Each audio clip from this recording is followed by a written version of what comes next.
So today we are doing a review of a tiny little horror movie called Smile 2.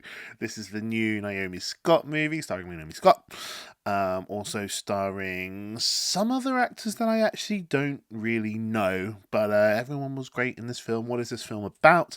It is the sequel to the Smile film, and basically it's about this sort of curse you get where if you watch someone who's got this curse kill themselves, which the curse would eventually make you do. So someone has the curse, they'll kill themselves. If you watch this, if you witness it, you catch the curse. And basically having the curse, it basically just slowly ruins your life as you see these people smile and you see things that other people can't see, and you don't know what's real and what's not and what's actually happened and what hasn't happened. And then, basically just hilarity ensues, hijinks ensues, and terror. Lots of terror. What did I personally, me, Mr. Popcorn King, think about this film? So it's got loads of jump scares, right?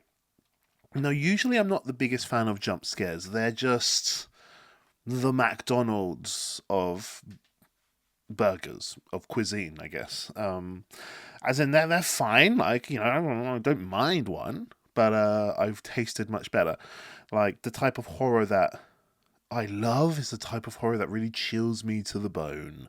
And jump scares are just sort of cheap thrills, really. However, saying that, the jump scares in Smile 2 are the best kind of jump scares you can have. Like, yeah, it's the best kind of I guess the best kind of fast food chain you could have. They really work. They work on such a great level. Every time I'm like, they catch me.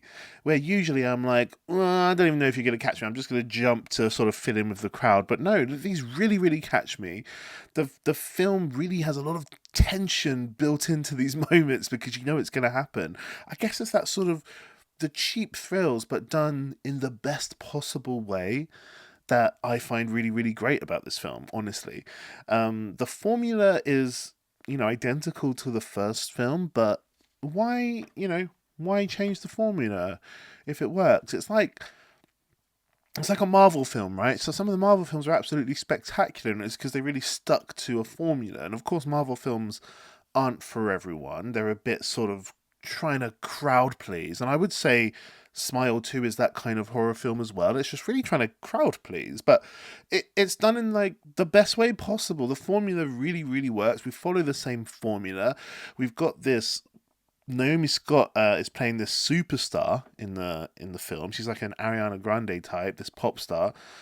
And yeah, watching that formula from the first film, where it was just sort of about your regular average Joe, watching a famous person have to go through this and watch her life spiral out of control.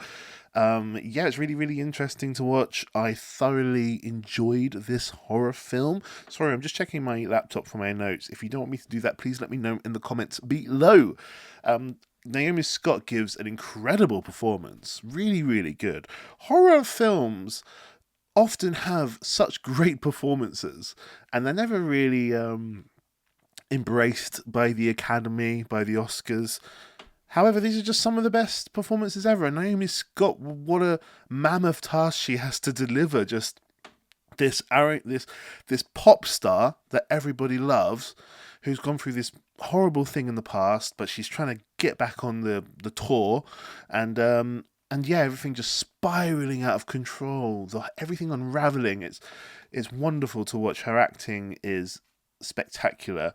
I do have one thought about this film, which is about the unreliable narratorness of it, because the main character, we're kind of seeing it from her point of view, but she's seeing things that other people can't see.